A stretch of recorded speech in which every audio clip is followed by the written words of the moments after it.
thank you, Mr. Chairman of the session, and respected participants from the different countries of the global, and respected speaker. I am Professor Dr. Muhammad Nazrul Islam, Sylhet Agriculture University from Bangladesh. The topics of my presentation is importance of OBE in the quality enhancement of higher education and its challenges for implementing with their research remedies in higher education institutes of Bangladesh.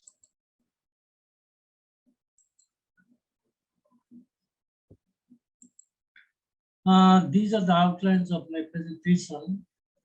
What is OBE and the traditional educational system and their comparison and focus and benefits of the OBE.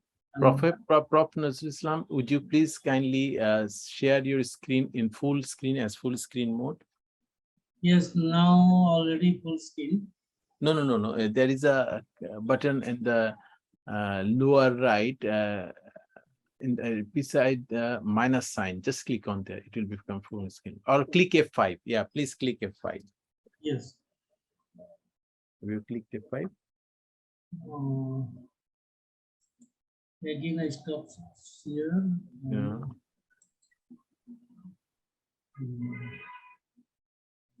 Let's use here. Oh, yes. Just click F5. Yes. Yeah. Yes. No, not this one. Click on the just left icon. Click on the left icon. Just আপনার arrowটা ঠিক বাম পাশে দেখেন আরেকটা icon আছে, ওটা click করেন। Yes, কতই না, আরেকটু ডানে যান, আরেকটু ডান দিকে যান, আরেকটু ডান দিকে, রাইট, না তারপরেটা। ওইটা। Yes, এটা, yes. ক্লিক করেন। হ্যাঁ। জি, ক্লিক Okay, করেন। I click. Now it is here. Here it is projection. But it is not showing here. Not showing? No. Please share the full screen. Don't share only the PowerPoint. Please share full screen. Share it again. Close your share and share it again. Yes, please share entire screen.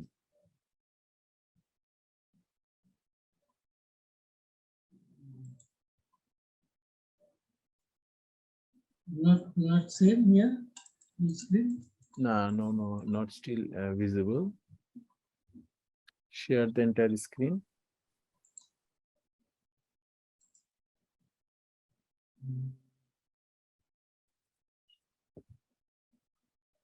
What code?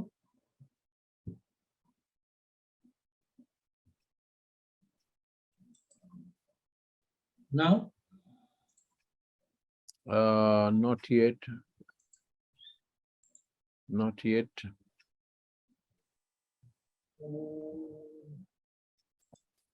Is not the sharing working? Sharing is not working. This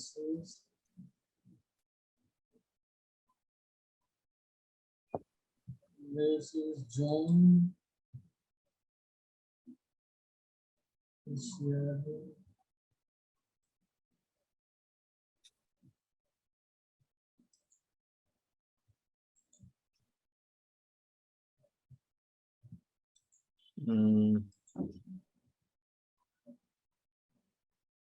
Again, I join. Yeah, okay. All this and then again I join.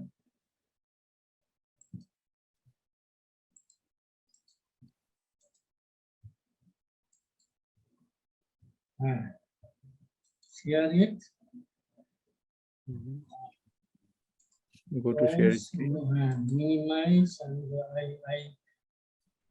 I try to go to the green icon, which is arrow upward. Again, I keep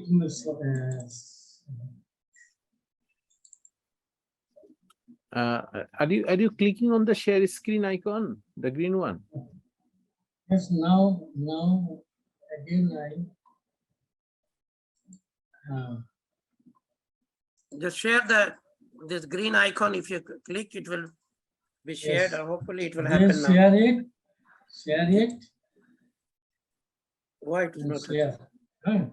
Yeah, Yes. okay.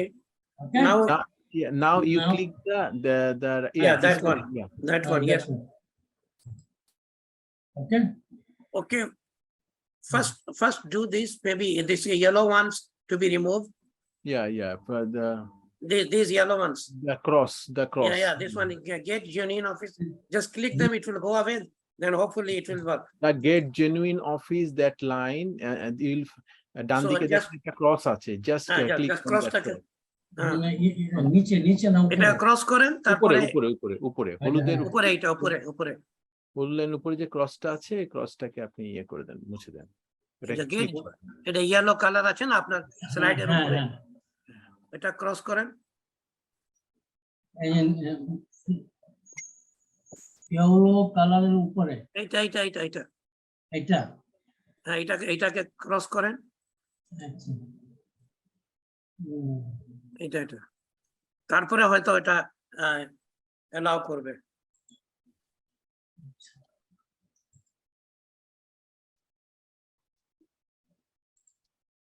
এখন visible হচ্ছে না? Visible হচ্ছে। Visible? আচ্ছা ঠিক আছে, I think you continue this way, otherwise we are getting out of time. Okay, please, Professor Zainab, you can continue in this. Again I share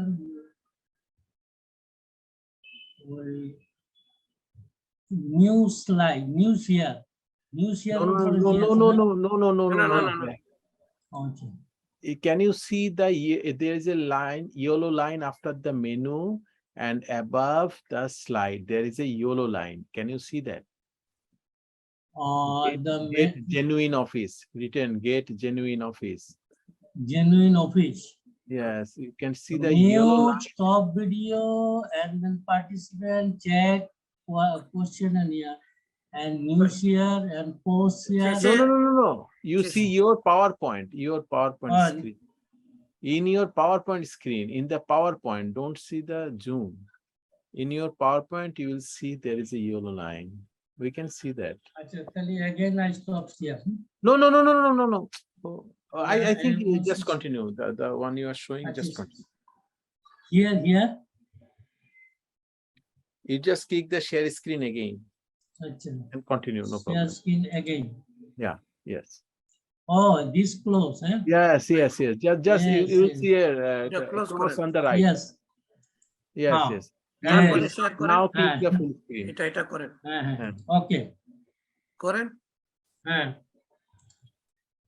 হচ্ছে না? Somehow it is Achha not na? working. Yeah.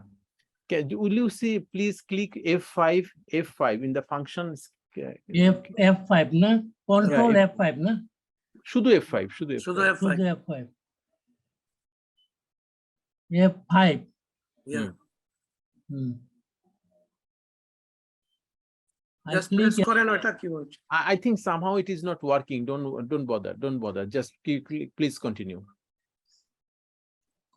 The presentation, the outline of my presentation is outcome-based education, traditional educational system, and comparison between traditional and outcome-based education, focusing and benefits of OBE, and program educational objectives, program outcomes, program OB framework mappings, and how to attain the outcome by the graduate, and finally what are the challenges for implementing of OB and their remedies. The outcome-based education, it is a clear picture of what is important for students to be able to do and achieve regarding the knowledge, skill, and attitude. Professor Islam, your slide is not changing. Please change the slide. Yeah. Go to the next slide. But first to complete this slide, then change. Okay. And then organizing the curriculum, instruction, and assessment to make sure that this learning ultimately happens. On the other hand, it is the focusing and organizing an educational system around what is essential for all the students to be able to do successfully at the end of their program. Now, the traditional educational system, the traditional teaching, it is the teacher center only and the curriculum center. And on the other hand, it is just to transmit the information from the teachers to the student. And the traditional learning provide the learner knowledge or skill or both, but they cannot be regarded as outcome-based learning. It belongs to input part of the learning process. And the comparison between the traditional and OBE system. In traditional system, the learners are passive, exam driven, and rote learning are encouraged. That is only memorizing. But in OBE system, the learners are more active and the critical thinkings are encouraged. In traditional method, the content-based syllabus and teacher-centered. But in OBE, it is integrated syllabus and the learning is relevant to the real life of situation. That means that the practical orientation and the learner center and the teachers acts as a facilitator to develop the new approach. In traditional method, the teachers are rigid on syllabus and the teachers are responsible for the learning and motivation depends on the personality of the teacher. But in OBE system, the teacher design a guideline for the program that will be innovative and creative. The student takes their responsibility for their own learning and they are motivated by feedback and evaluation of their values. And the focus and benefits of the OBE. OBE addresses the following key questions about for the focusing of the OBE. So what do we want the student to be able to do? And how can we best help the student achieving it? And how will we know whether the students have achieved it? And how do we close the gap for the continuous quality improvement? And the benefits of the OBE more directed and coherent to the curriculum. And the graduate will be more relevant to the industry and other stakeholders. And the continuous quality improvement is in practice. And the program educational objectives, it is nothing but the expected achievement of our graduate in their career and other professional life after 3 to 5 years of graduation. And these objectives are aligned with the vision mission of the program offering entities of the universities. And it is defined with the collaboration with the relative respective stakeholders of the university. And the data that will obtain from the assessment system that will be used as the basis for the improvement of the existing program educational objectives. And program outcome, it is nothing but the, it is the actually heart of the graduate attributes, heart of the OBE, and it is also known as the program outcome. And the Professor speed- Islam, your Yes. slide is not changing, or we are seeing the same slide. Only the title slide we can see. Are you changing the slides? But I share everything. I share Yes, you share share- slide, Yeah. share slide and share this. Share screen, share screen. You click on share screen. You click on share screen. Yes. And then, and you go to the next slide. Next now visible, na? You go to the second slide. I want to see the second slide. Second slide. Okay. Yes, but you have to click it. If you don't click, then we cannot see the second slide or third slide. You have to click it.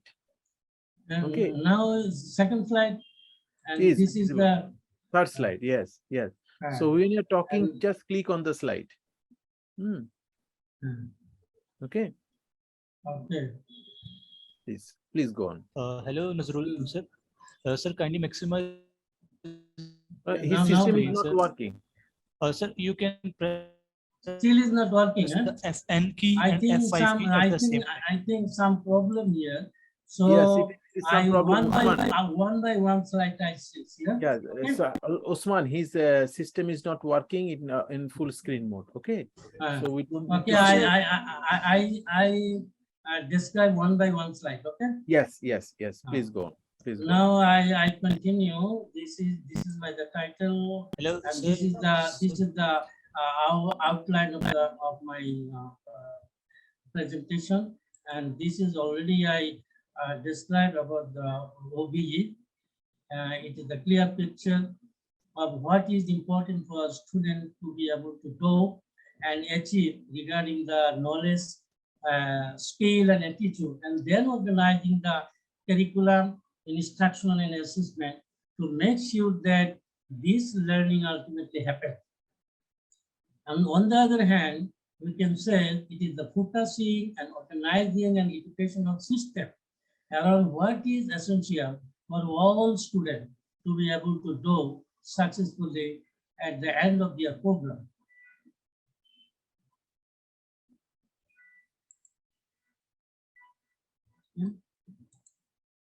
Now, the traditional educational system, the traditional teaching style is only the teacher center and curriculum center. And on the other hand, we can say it is just to transmit the information from the teachers to the student. And the traditional learning provides the learner the knowledge or skill or both, but they cannot be regarded as outcome-based learning. It is belongs to the input part of the learning process. And the comparison between the traditional and outcome-based education, in traditional system, the learners are passive and exam-driven, and the rote learning, that means only memorizing, is encouraged. And content-based syllabus and teacher center, and teachers are rigid on the syllabus and responsible for learning and motivation depends on the personality of the teacher. But in OBE system, the learners are more active and assessment as per CLO, that means the course learning outcome, and encourage critical thinking. And it is integrated based syllabus, and the learning is relevant to the real life of situation, that means the practical orientation. And the learner center and the teachers acts as a facilitator to develop the new approach. And the teachers design a guideline for the program that will be innovative and more creative. And students take their responsibility for their own learning and are motivated by feedback and evaluation of their values. And regarding the focus and benefits of the OBE, if we focusing the OBE, we consider some question. What do you want the student be able to do, and how can we best help the student for achieving it? And how will we know whether the student have achieved it? And how do you close the gap for the continuous quality improvement? And regarding the benefits of the OBE, it is more directed and coherent to the curriculum, and graduates will be more relevant to the industry and other relevant stakeholders.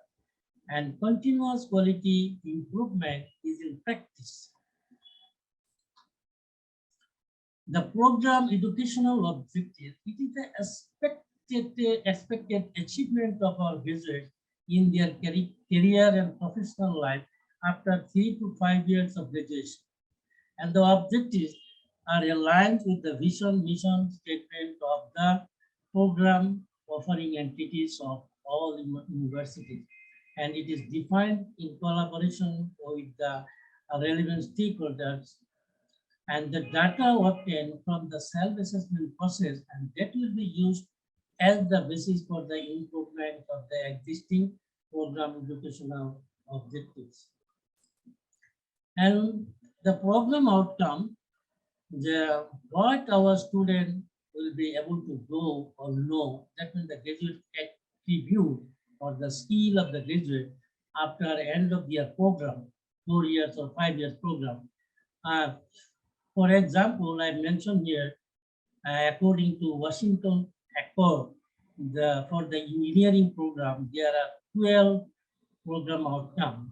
The engineering knowledge, the program analysis, design or development of solution, investigation, modern tool uses, the engineering society, that is the engineer how to communicate with the society, environment and sustainability, ethics, also their morality, and the individual and teamwork skill, communication skill, project management and finance skill, and lifelong learning skill.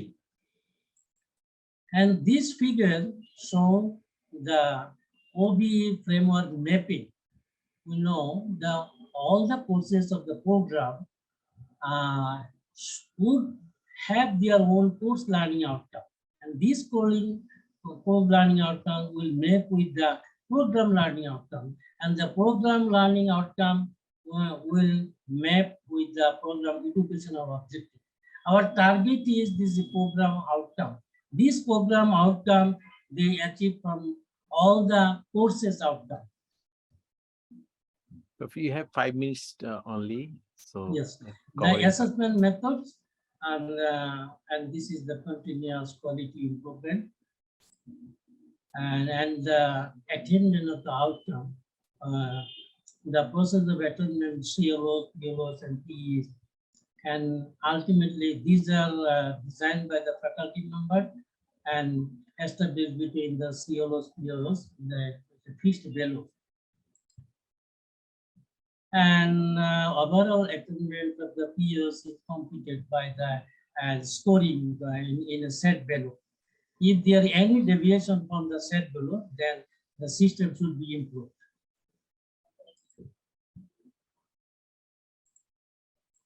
And finally, what are the challenges of the implementing OBE and their remedies? I mentioned here 12 challenges. Need-based analysis, what are the needs of the society, government, employer, and accordingly, the faculty members should design their attribute, and good governance for to ensure the academic management, fairness, and morality. And then the vision, mission, goals, and objectives of the university should desiged by the faculty members and well stated and well circulated among the stakeholders, and design the statistical plan of the university. Number 4 is institutional infrastructure, modern equipped classroom and laboratory, and accordingly they develop this infrastructure.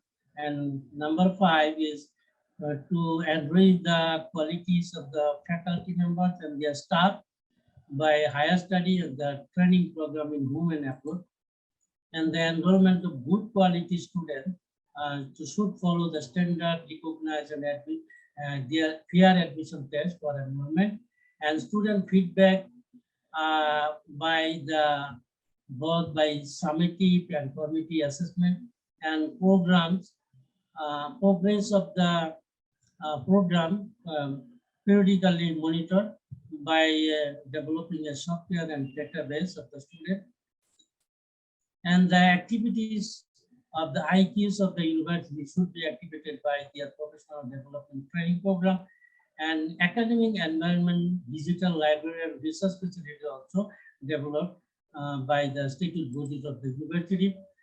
And number 10, a teaching method and student centers should be adopted, and the curriculum design, review, and update and documentation during the curriculum design should share with the relevant stakeholders other than the faculty member.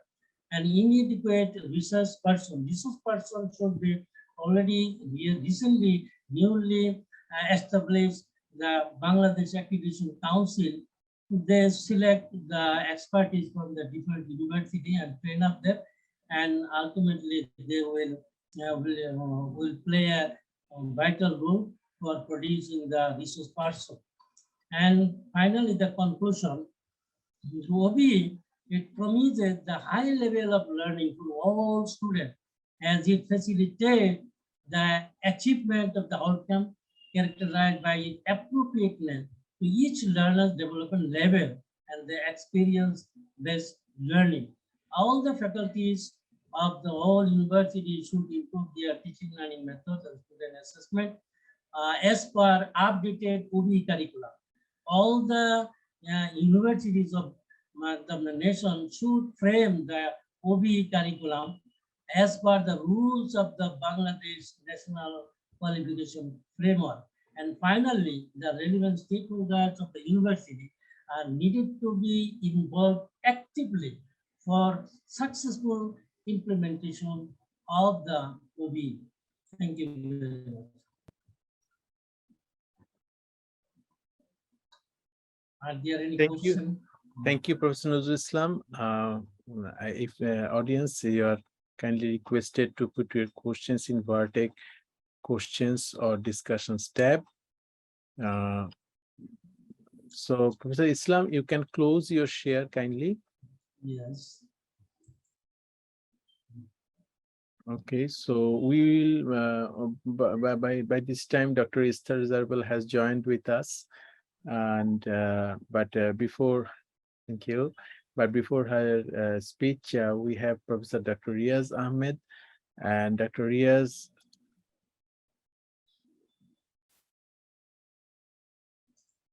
has more than 30 years of experience in teaching the subject of mathematics. He has a unique concoction of academic experience. He is highly focused in guiding students to reaching their potential and achieving their goals in life. He believes in the making students fall in love with the subject of math. That is great. An active researcher and published papers in the leading educational journals. His research interests are functional analysis, basic algebra, economics, business, education. He is a member of the American Mathematical Society, member of Journal of Education AIAER India, life member of Calcutta Mathematical Society India, member of IEEE and Indian Mathematical Society India. So let us welcome Professor Dr. Riaz Ahmed. Professor Dr. Riaz, would you kindly share your screen?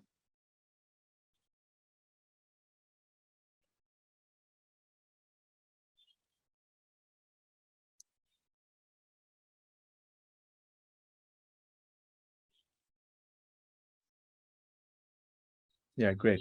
Your screen looks good, and you can see the full screen. Yes, you can start, and you know that you have 20 minutes to finish.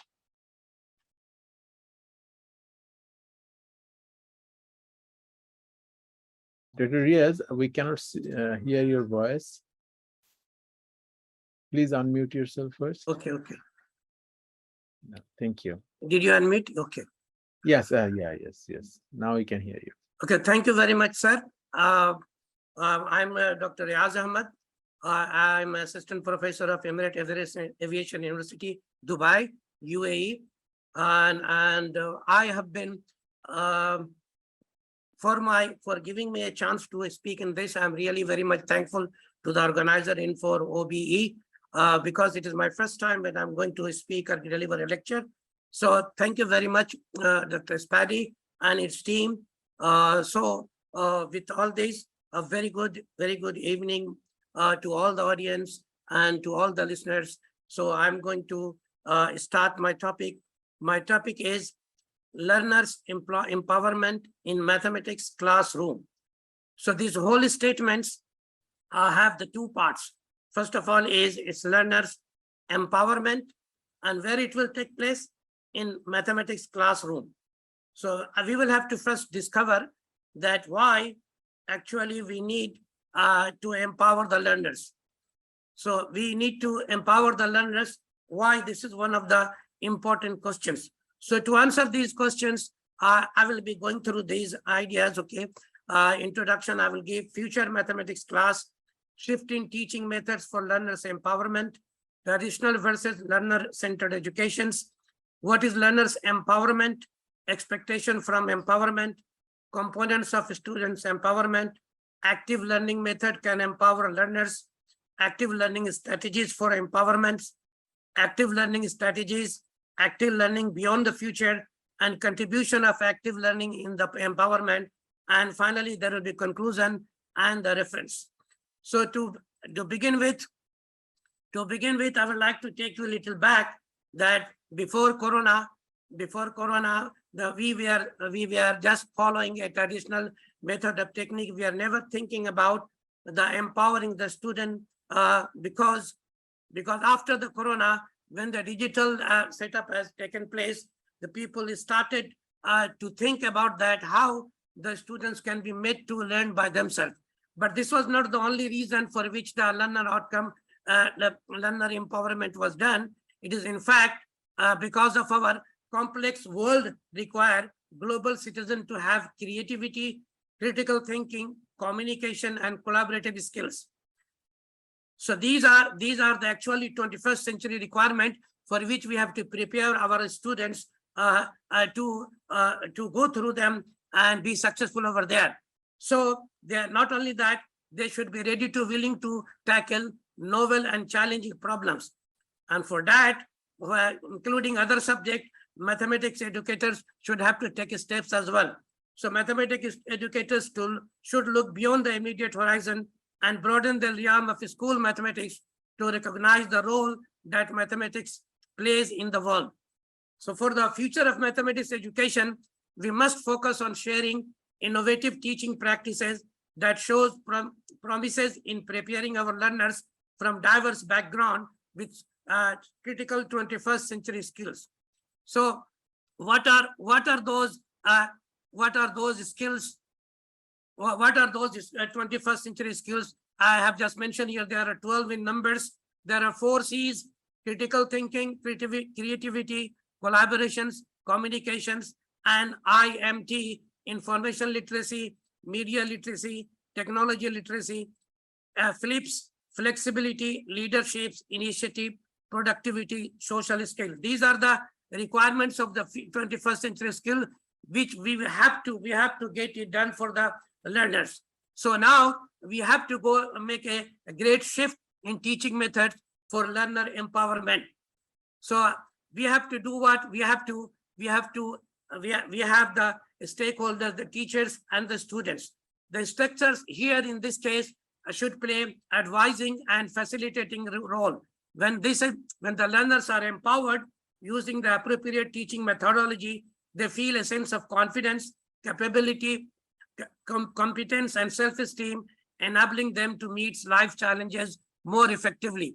This is what will a learner empowered will feel after he is being empowered. So therefore, a shift in theory to a more student-centered approach to empower the learners by using active learning method, which will empower them, is recommended, because this approach has its own role to make the students creative and competent in their study.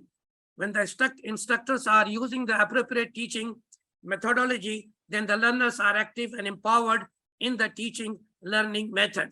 So here we'll have to look back a little bit comparison between the traditional method and learner-centered methods.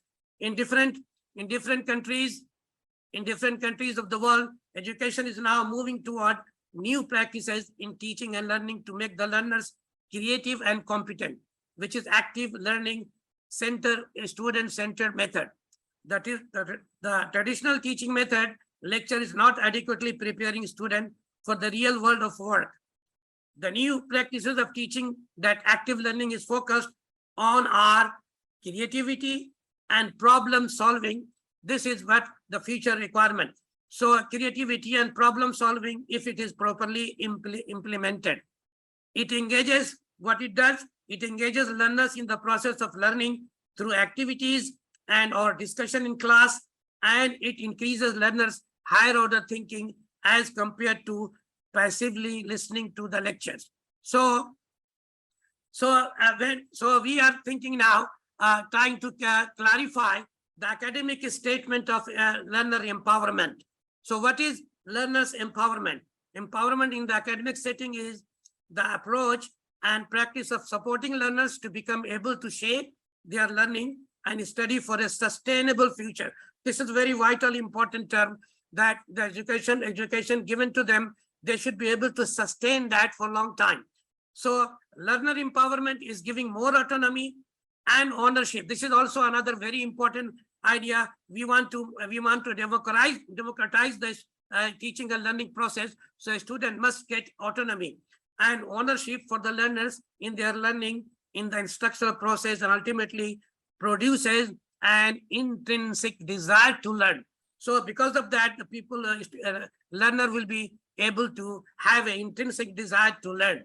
Learner becomes effective in their learning when they are empowered. So there will be efficacy and effectivity of the learning, what they are going to take just because of being empowered. So learners should be empowered for every activity in the instructional process. When learners are empowered, they become motivated, very important, work harder, very much needed, and strive for a better performance. This is what everybody will look for. So for this to happen, the role of the instructor involves guiding and facilitating rather than transmitting information to the learners. This means the instructor has to make the teaching learning process more active to empower the learners. So expectation from the empowered learners are that we have three. If you look at the here, there's the teacher, the student, and learners. So this one together here, okay, is giving us empowering instructions over here, which I will try to explain like this, that if the students are empowered, then they will be more likely to see the meaningfulness of the course content and activities. Why this I'm going to talk about? I have seen many students in my class, they have been asking me, sir, what I will do in my life to know the Pythagoras theorem and calculus and algebra. I'm not going to use them in my life. So they have not been finding, they are not finding the meaningfulness of their content that they are studying. And the teachers now are not able to explain them as well. But being empowered, there will be no such cases. They will be more likely to see the meaningfulness of the course content and activities. They will also feel a greater sense of self-efficacy. They'll be feeling themselves to be empowered, that they can answer the question. So they will feel a greater sense of self-efficacy in performing classroom tasks. They will develop confidence. They will be more likely to perceive that learning course content can have an impact. So here, after this, they are not going to ask what I will do by doing calculus, algebra, and all that. They are not going to tell, because they will feel the impact of these courses. So in relation to this, Kirk et al. Found out, very important, that highly empowered students reported better grades. This is one of the important things to be noted. It has been already seen by Kirk et al. Found out that highly empowered students reported better grades. There were fewer behavioral incidents, no disciplinary problems, increased extracurricular participations without being forced, and higher educational aspiration they create among themselves than those students who were less empowered. So expectation from the empowered learners are very high, and is going to fit and suit to the future's requirement. But these are, again, I'm trying to emphasize here by mentioning the dimension of empowerment. Empowerment consists of 4 dimensions. This is what I exactly told right now. So to make it more clear, so meaningfulness considers the value of task in relation to one's own belief. The belief the student must feel the meaning of what they know, what their idea is. If the work is not meaningful, the student will not be motivated to generate high quality works. So meaningfulness has to be created through the learners' empowerment, and they will also feel competency, which means that the person will feel qualified and capable to perform the necessary activities to achieve the goal. The feelings of empowerment are decreased when the individual lacks self-confidence in their skill and feel intimidated by the task or goal. This is very, very important. If you are not motivated, you are not feeling that I will be succeeding, I will not be competent enough, you are not going to succeed in your learning process. And it should be impactful. It means that the accomplishment of task is perceived to make a difference in the scheme of things. So the more impact individuals believe they have, the more internal motivation they should feel. This is what we want to create for the future generations. And the most important point that we are looking for, the students, learner must have a voice as well as they should have a choice. So if they make a choice, they're not going to make any complaint. So now the question that I'm facing, which I cannot explain them too much, now after the learner empowerment, this question will never arise. So choice refers to the degree to which the person self-determine their task goals or methods for accomplishing them.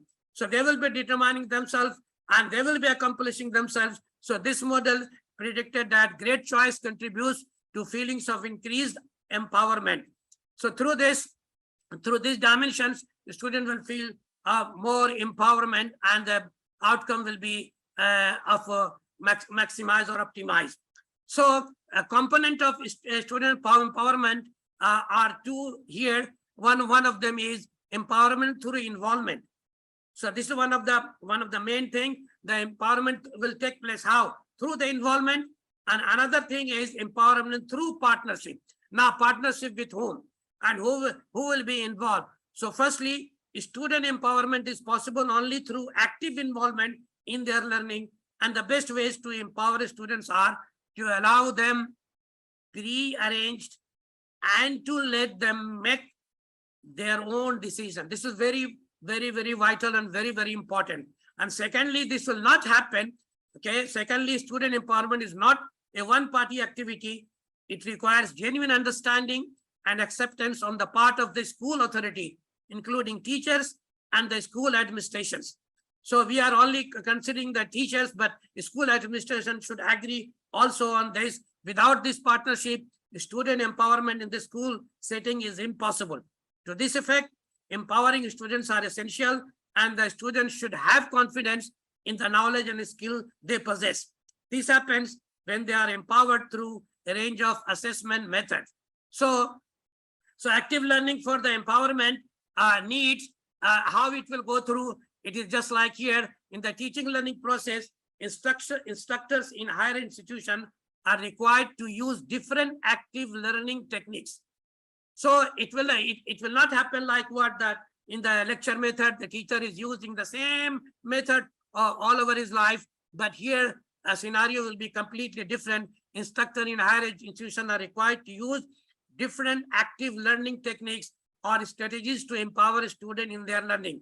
So here it is also the answer to the question that somebody feel if the students are empowered, then the teacher will lose their power. It is not the case. Teacher will be assigned to more responsibility to create active learning techniques, more strategies full of for the empowerment of students in their learning. So this is not the case that the power will go to the students, the teacher will have less power. This is not the case. The selection of the techniques depends on the nature and the content of the subject they are teaching. The active learning strategies comprise different activities that share the common elements of involving learners in doing things and thinking about the things they are doing. This is very, very important. So the use of different active learning strategies, okay, improve the teaching learning process. Different authors propose the following list of active learning methods to be used by instructors in higher learning institutions. And these are the actual active learning techniques, which when applied to the students in the class, they will surely be feeling empowered and the outcome will be what it is expected for. So the first of all is the collaborative learning. This is one of the active learning method. Then we have discussion methods, discussion where we will be talking about the case study and brainstorming. There is role playing is one of the part of the active learning. Games involving simulation for imaginary situation, which people has to think and go beyond the idea. So they must have some imaginary situations to simulate it through the games. And problem-based teaching is one of the most important. The students assigned the problem, the student will solve themselves. So this is problem-based teaching, in which is included in active learning methods. Projects, it may be individual or group project. Peer teaching, this is the most important in active learning methods, and debates. And finally, short demonstration followed by class discussion, etc. Integrating the above listed active learning methods in the instructor process based on the nature and contents of the course will make the students learning successful and competent, which is what we want. So I will just like to describe one only here. For example, collaborative learning is one of the best methods of active learning, which can facilitate learners' critical thinking. This is extremely important for a student to have, and the teacher must develop in the students' critical way of thinking.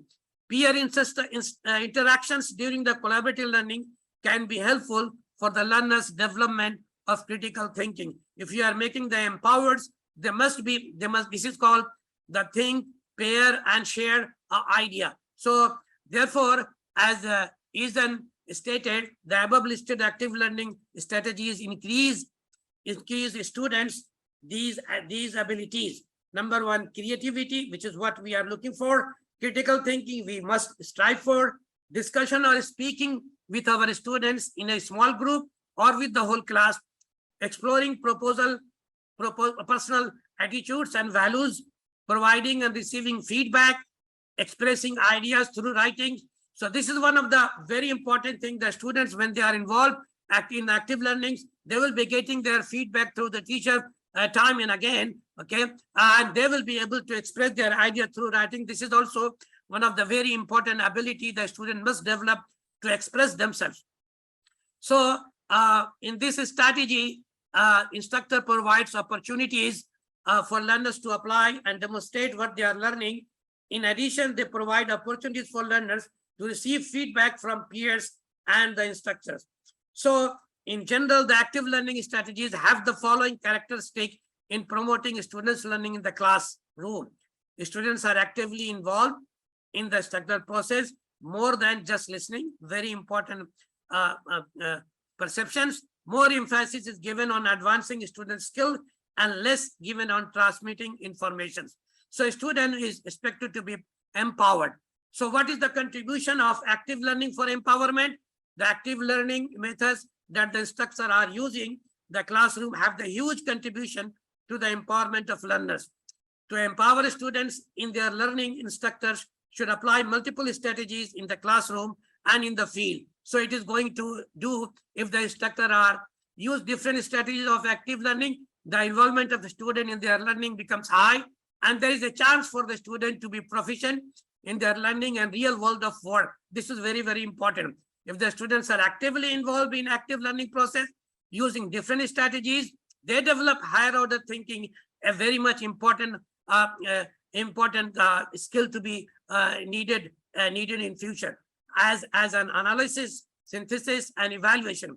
Therefore, these higher order thinking tasks increases the learner's creativity and make them empowered in their learning.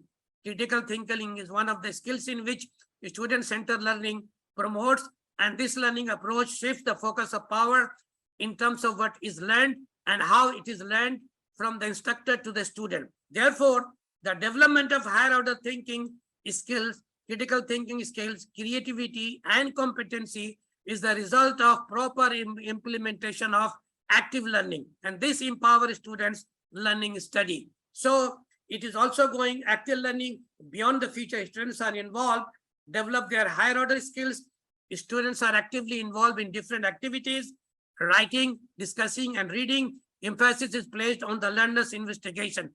After all these, we need to assess and provide feedback. This is very important thing to be done in a teaching and learning process. So in active learning, the two forms of assessment, that is formative and summative assessment, can be used. And this is very important and play a valuable role. According to Gibson and Shaw, formative assessment can be achieved through the observation of classroom activities such as discussion, student presentations, self and peer assessments, and group work. Obviously, formative assessment does not often occur in lecture-based teaching where communication is one way with little or no input from the learners. Active learning techniques, however, provide more opportunities for summative assessment to take place as the instructor observes student performance and modifies the learning experience accordingly. This is very important. However, unlike formative assessment, summative assessments are not used to adjust instruction during learning. Instead, they are more likely to be used to determine students' scores and grades. The active learning process invites learners to assess their own and others' work. This is related to the peers, which means self and peer assessment are the dominant assessment methods in the empowerment of students. Amma and Janana noted the self and peer assessments are being increasingly used in higher education to help students learn more efficiently. Assessment can provide feedback to the instructor themselves to improve their instructional process and to check how the learning is going on. This is a vital idea here. Recent research results showed that for student-centered teaching, active learning, alternative assessment strategies such as authentic assessment can be used to evaluate both students' active learning process and their learning outcome. So if the learners are empowered, you are going to see a scene of the class like this one. You can see here the teacher has given a questions on the board. The students are actively involved and they are solving. This is what will happen if we empower our learners. So finally, I would like to conclude that from different studies and literature, it is indicated that empowering learners using active learning in a higher education institution and other educational level has its own contribution to make the learners creative and competent in their learning and study area. Instructors in the classroom and outside of higher learning institutions are empowering learners using active learning in higher education. Institution advised to use different active learning strategies based on the nature of the course with the support of appropriate assessment methods and feedback. So if the learners are not properly assessed and given appropriate and timely feedback, they will not be effective in their learning and their motivation to learn will decline. Therefore, the active learning strategies, assessment methods, and feedback should be aligned together to empower learners in their learning. This learning strategy is supported and linked to the theory of constructivism. Therefore, using active learning in the instructor process is vital to empower learners and make them knowledgeable and competent in their studies. So these are the reference. So I will, so thank you very much for listening me. So I would like to invite question if there be any from the audience. Thank you, Dr. Riaz, for your nice presentation. And audience, if you have any questions, please type your questions into the chat box. Was I in time? Yes. 23 seconds more, including after the question time is I over. planned it. Sir, thank you very much. Okay, so I think there is no question over here. So we'll go forward with our next speaker, Dr. Esther Zarbel.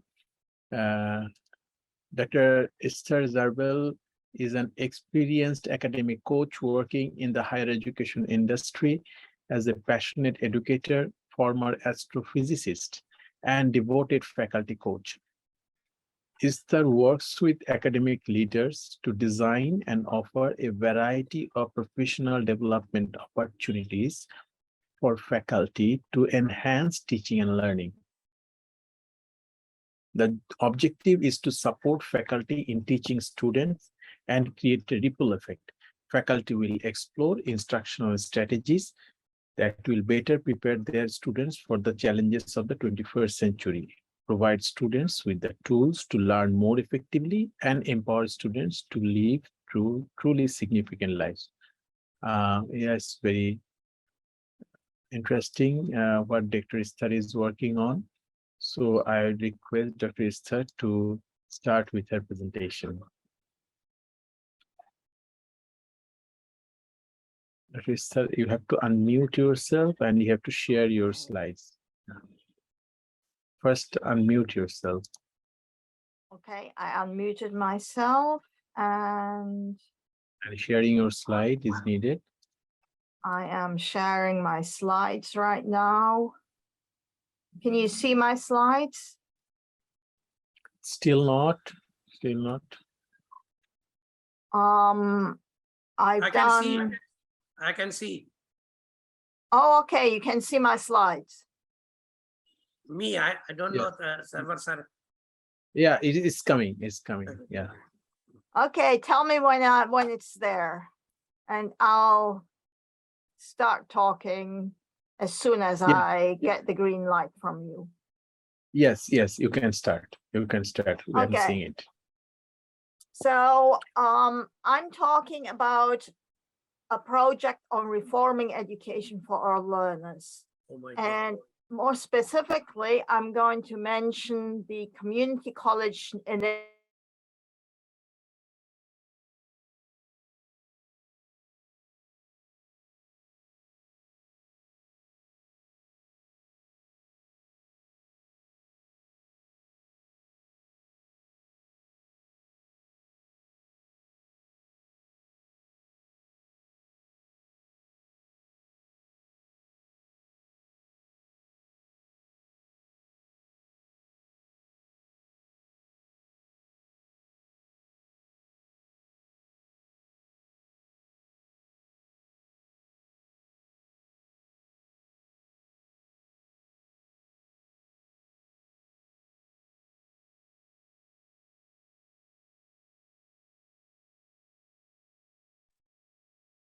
Can you hear me?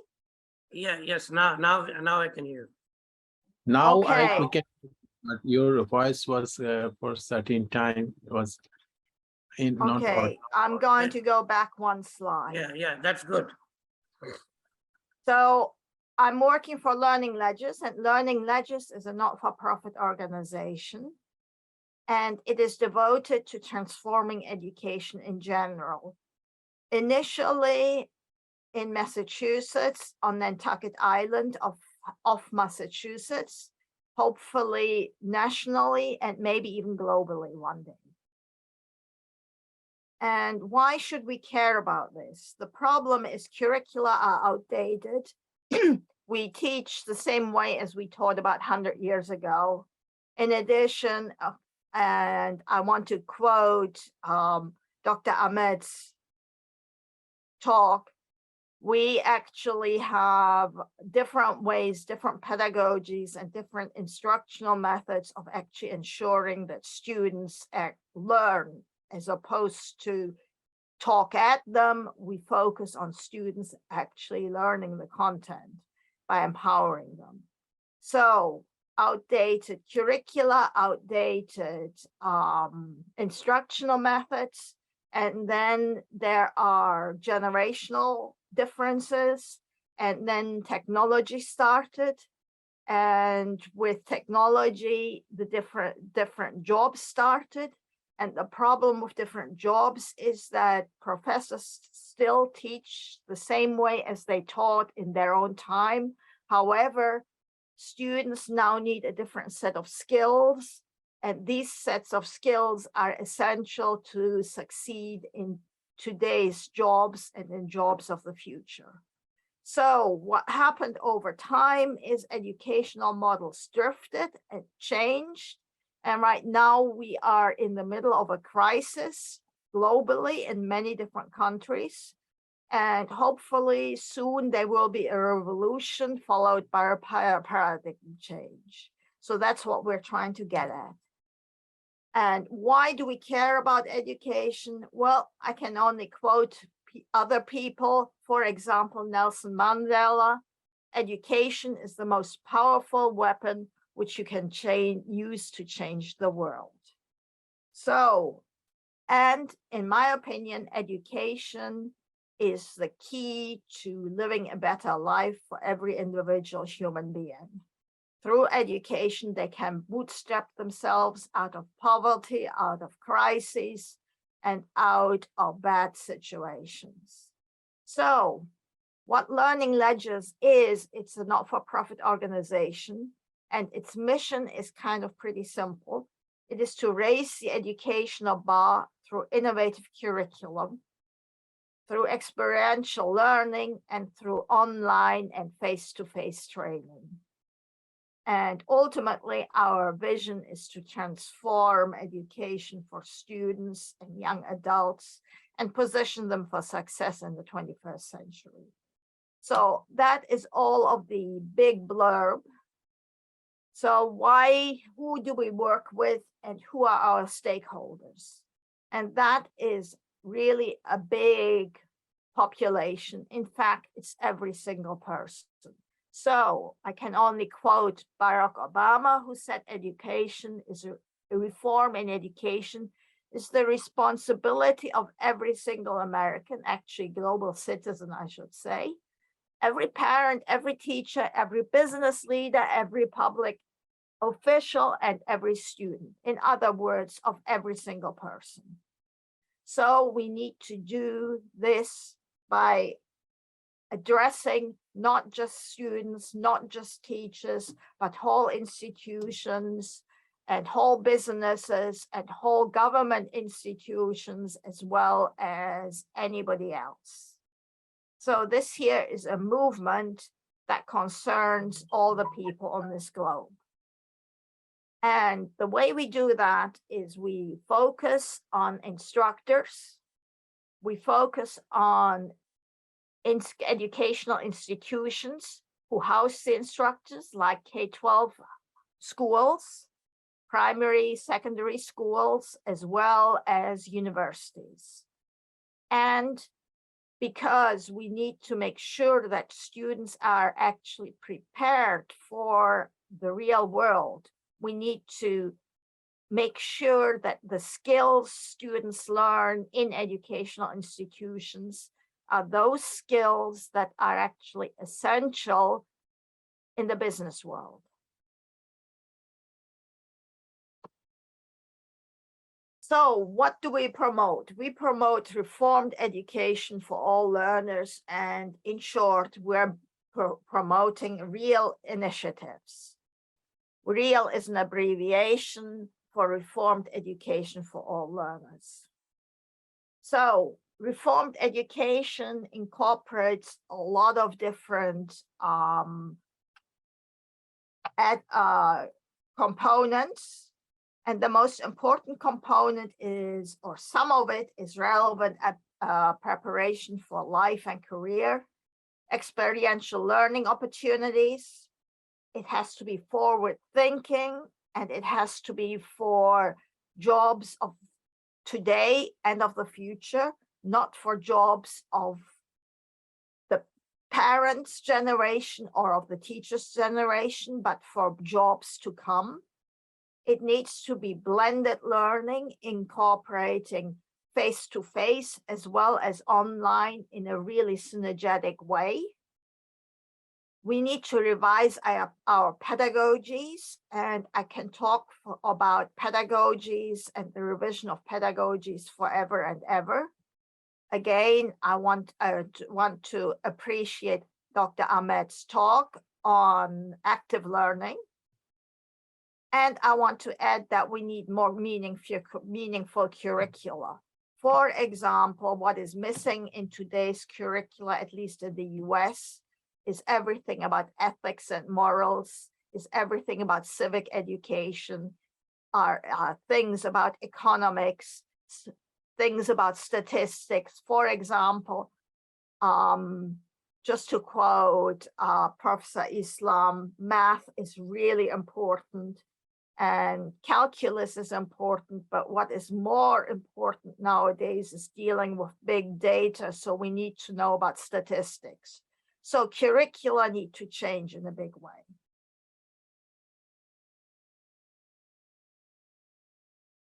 So what do I mean for all learners? All learners, I mean absolutely all learners, regardless of the background they're coming from, the academic background. So diversity is a very important feature. In addition, inclusivity is a very important feature because some kids are smart, some kids have learning disabilities.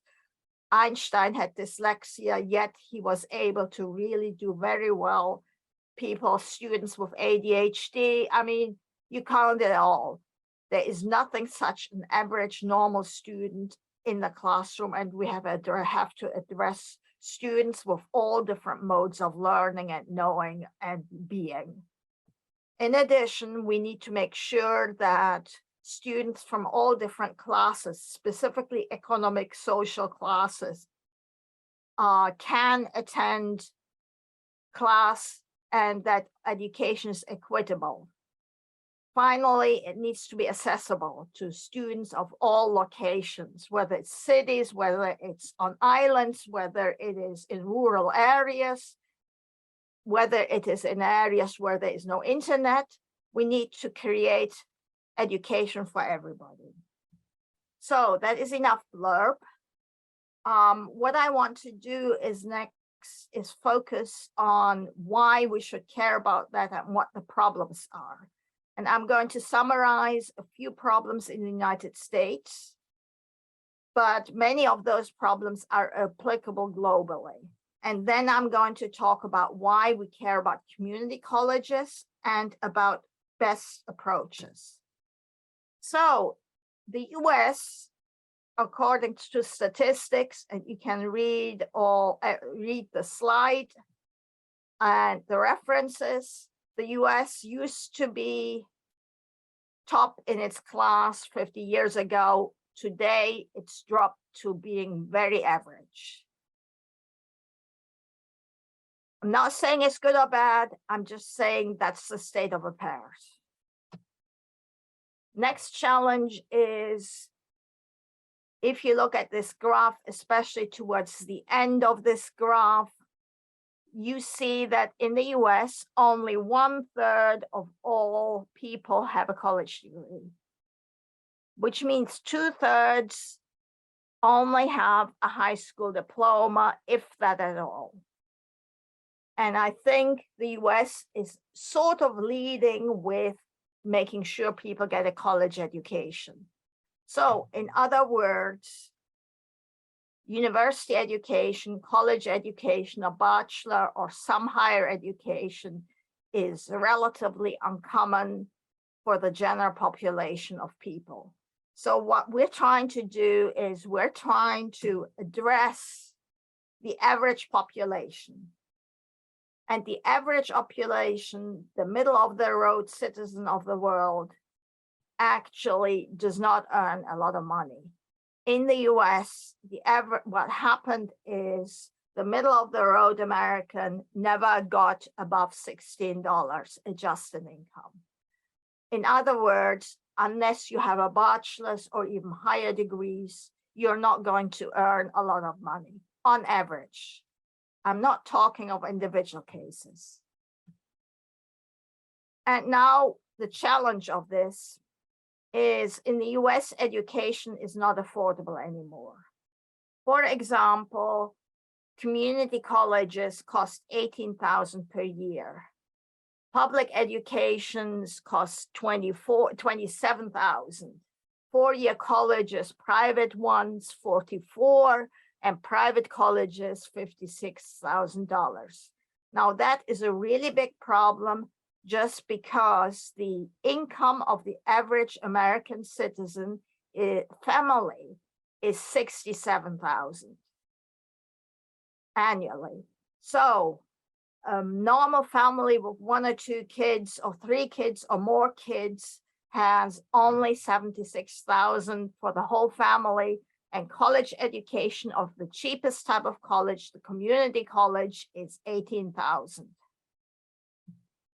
This is a problem. So what I'm proposing, or what we're proposing at Learning Ledgers, is to come up with an affordable solution to bridge the gap between college educated, 4-year college educated students and people who only have high school or below. And it's addressing the middle of the road American citizen who will have to make political decisions, and that is a challenge. So that's why we focus on community colleges that actually give an entrance into the job market, or that bridge the gap between high school diploma and a college degree, and you can continue and transfer to college after that.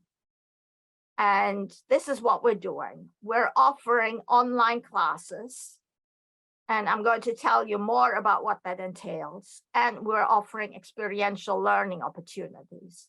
The experiential learning opportunities are really important in that students will work at the same time, earn a living, get credit for their internships.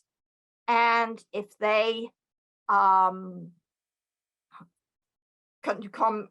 finish the internships, they will have gained a relatively very important work experience. So what this program is about, it uses best approaches where the best elements of face-to-face are combined with online learning synergetically, not online and face-to-face. It is combined in each class. And there is the experiential learning component where students work their way up, earn credit, earn work experience, and will be able to pay for it. So the pilot is on Nantucket. Nantucket is an island. So not all students can go to college there, and Nantucket actually doesn't have a community college. So that's why we partnered with Nantucket Community School and a community college off island that has online courses. And these online courses will be complemented with face-to-face roundtables on the island with mentorship programs for the students and with homework help, in addition to the students taking an internship on the island. And here's an example of a business curriculum. We're starting off with a business curriculum with the college. And the whole idea in this curriculum is that there are several components of what students learn. They will take courses that we design, including a skills course that I will mention in a minute, including roundtables, seminar support, including mentoring and peer mentoring groups, on-the-job training. Then students will be assigned reflection homeworks that they have to do while they're doing their internships. They will also collaborate with other students and with us and ask us direct questions online. And they have the skill course. So I'm going to go over that very quickly and not mention that the whole idea is that students will take about 3/4 of the courses online. In addition to their online courses, they will take seminars, some courses we develop at Learning Ledgers, roundtables, reflection homework, and mentorship programs. And in addition, we're going to make sure that everything is taught with a revised pedagogy. Now, the revised pedagogies are important in the sense that, I mean, I can give an entire week of discussion about how to revise the pedagogy. Different types of models, different types of instructional strategies, including in active learning, different ways of implementing it, and also different ways of redesigning the curriculum.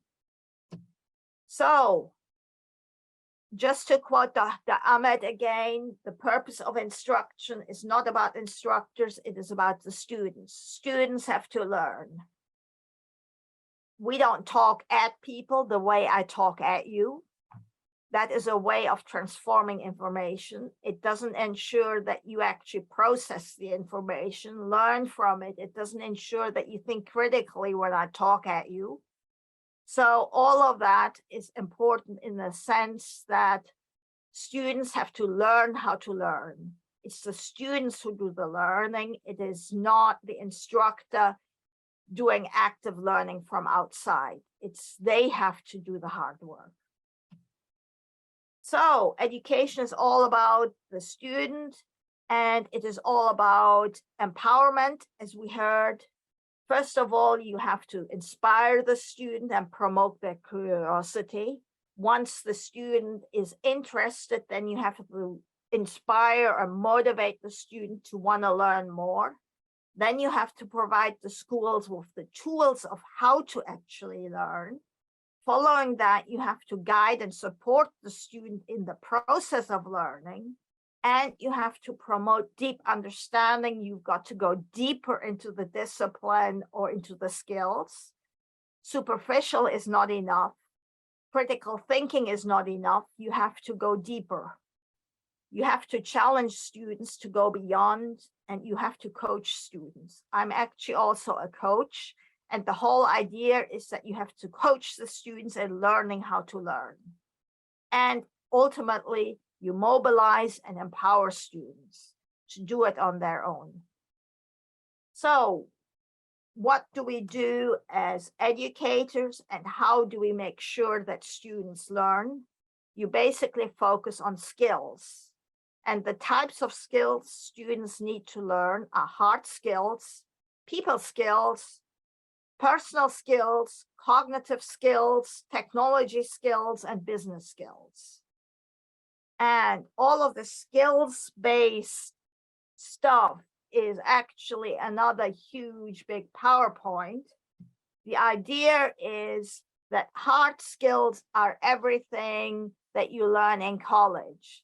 And to make sure students learn hard skills, yes, you have to use active learning ways. However, when you want to teach students soft skills, you have to go well beyond active learning. You have to make sure students learn about emotional intelligence, communication skills, ethical skills, everything about diversity and civic skills. And people skills, personal skills, that is a whole big plethora of other types of skills that students have to learn and to want to learn, and they have to grow and mature. They have to believe in the growth mindset and all of that. Cognitive skills are really important. Those are the skills that we want students to learn in terms of higher order thinking, critical thinking, inquiry, but you want them to do more. You have to be able to solve problems in the real world. You have to solve VUCA problems. You have to be metacognitive, and you have to learn how to learn. And technology, that's a big thing. Students need to use technology to learn and as a tool to learn. So, and then once you've learned all of those skills, you have to learn how to survive in business. And that's another big presentation. So what does experiential learning help? It helps in the sense that you are thrown into the deep water and you learn all of those soft skills and hard skills at the same time while you're learning hard skills in class and college. Also, the program involves, in addition to internships, mentoring. And it's a different type of mentoring. And the whole idea of it is that it's not just students who get mentored by a senior person. It's also the senior person who need to learn something from the students. It's a two-way thing. A one-way thing never works. So older people don't know as much about technology.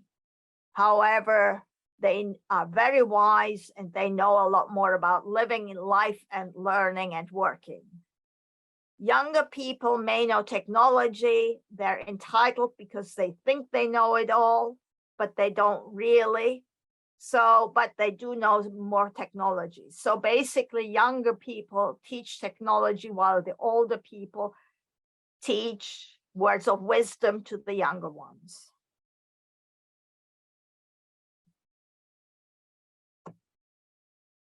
So how do we do it? In summary, the way we do it is we prepare students for life and career. We have experiential learning. We make sure students learn for the future, not for the past.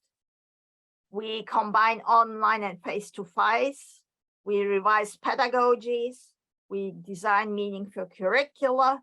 We make sure it applies to all learners, diverse learners, that learning is inclusive, equitable, and accessible at all locations. So the projects we do involve a lot of different components. You need to look at stakeholders from everywhere, stakeholders from the politicians, stakeholders for instructors. You have to teach and coach instructors of how to teach. And I've coached professors in teaching and learning. You have to revise curricula. You have to integrate assessment, summative, formative, and you have to include assessment right at the very beginning of a program. You need to do some institutional restructuring within universities, within K-12 institutions. You have to deal with research-based pedagogies, update policies, inform policymakers, make sure you have really not just pedagogically sound policies, but also make sure that students learn with the new policies. You have to have internships and you have to have a skills-based approach. So I think, I didn't look at the timing, but I think this has probably been in the order of 20 minutes. And I would like to take questions. However, before I take questions, I want to have a call for collaborations. The problem with this model is that no single person can solve this problem. No single not-for-profit can solve this problem. It's a collaboration of different institutions, of different stakeholders, of different professors, of different teachers, and of volunteers, of parents, of everybody. So I would like to invite you to on board with this initiative and help with the motion. Thank you. Thank you, Prof. It was an excellent presentation and completely thoughts on new dimension. And with Professor Dr. Esther Zarbel's presentation, all the speakers' presentation is over. And I don't find any questions from the audiences. Yes, and I would like to ask a question to Dr. Sure, please. Thank you very much, Doctor. This is not a presentation. It's, as you said, it is a full project. And you explained the project in a very nicer way. And my question, which at the end you already answered, my question was, to do all these things, you need the resourceful persons.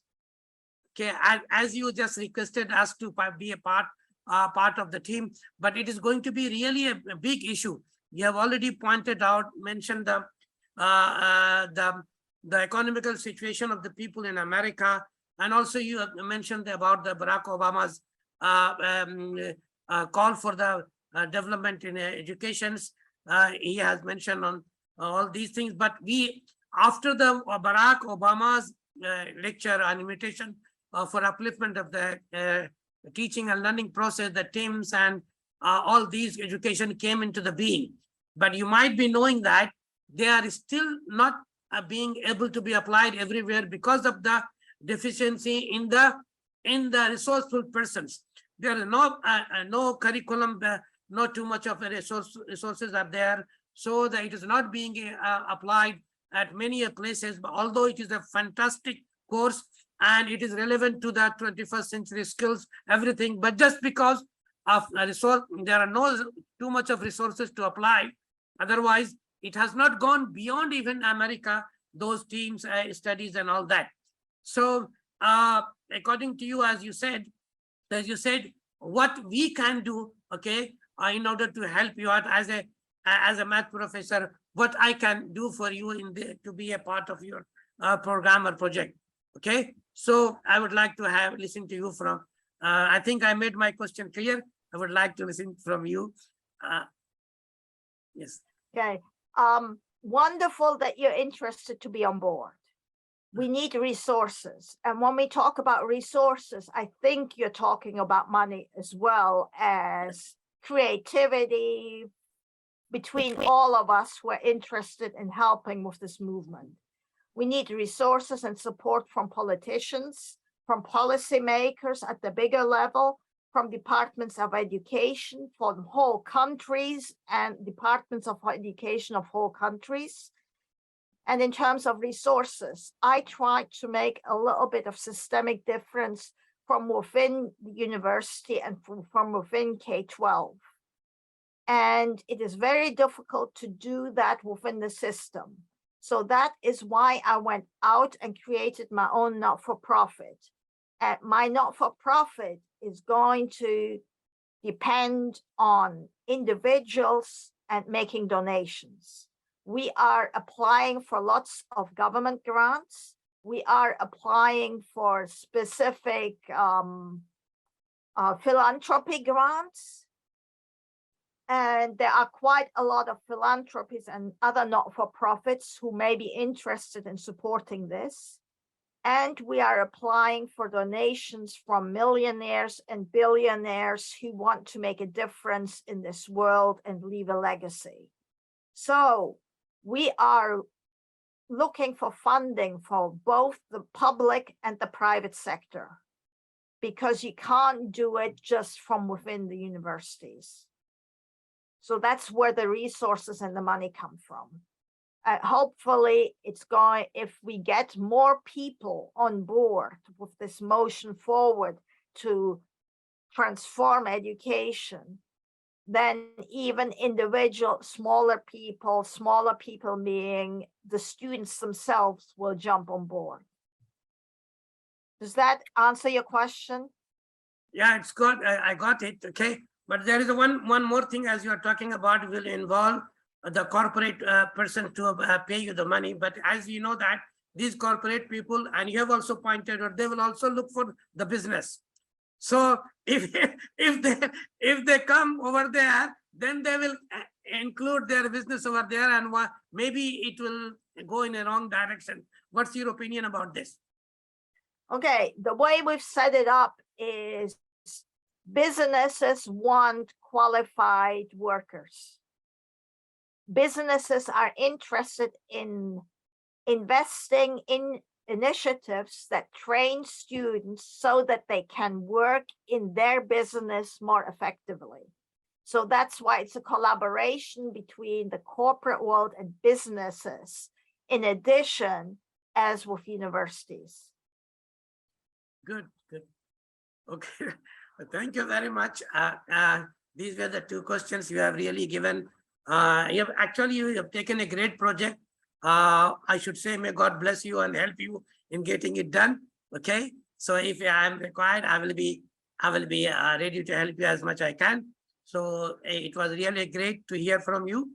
And in my case, my presentation was restricted to the classroom only. So I did not go beyond many things. I just restricted my empowerment in the classroom only. So that's what I could not catch up the other things like emotionals and all these, what you talk about, you want to build up social skills, this skill, so many skills. But I was interested only to implement the empowerment only in the mathematics classroom. So I restricted my observations to only activity learning based education. I cannot go beyond that. So thank you very much. You can, and everybody can, and you start small in your own classroom. Correct. Right. Thank you.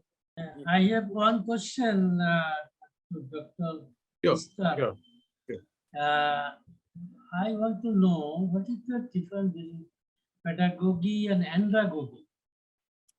Are there any difference? I want to know. You just mentioned. I'm the sorry, I'm pedagogy. having not hearing you acoustically. Can you Yeah. repeat your question?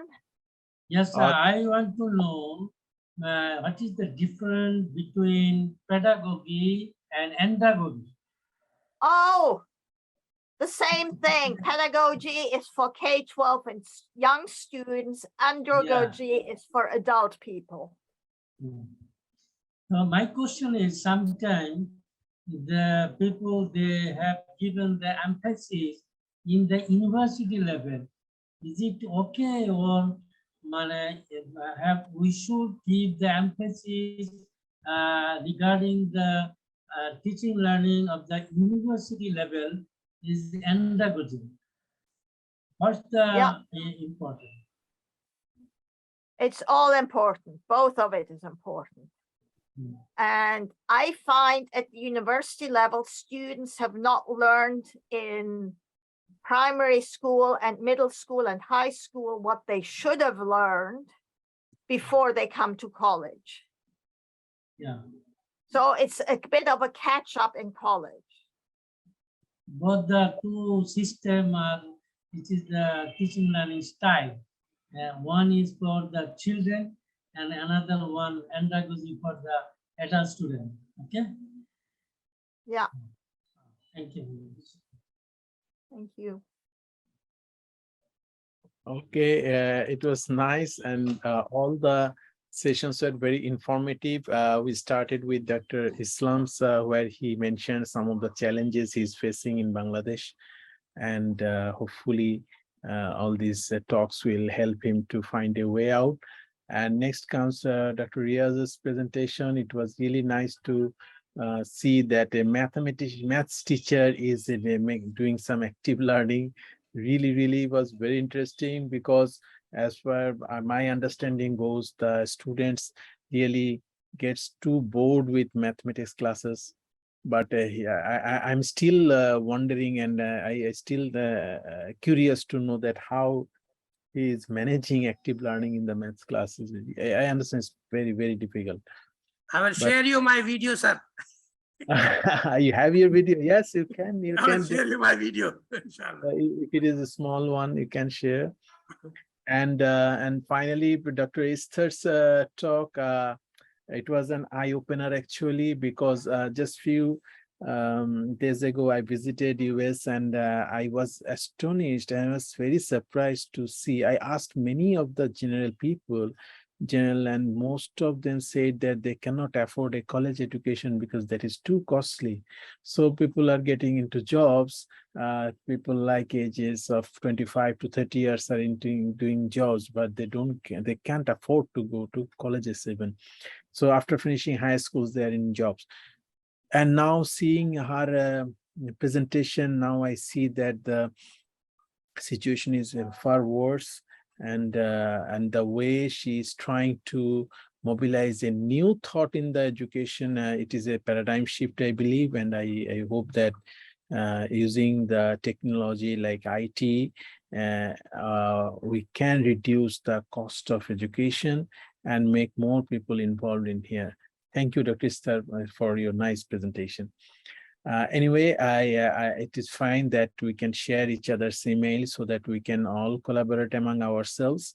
And I think it is also our time to conclude this session.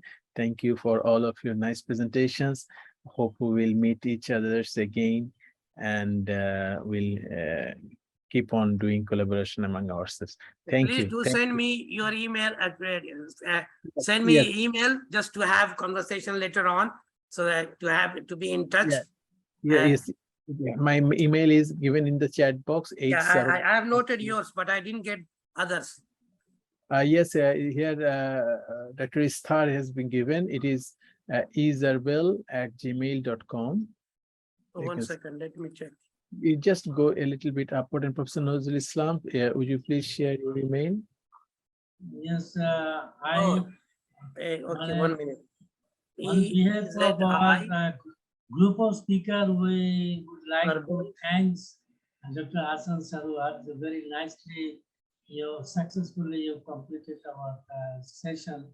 Okay, And in time, we are able to complete our session.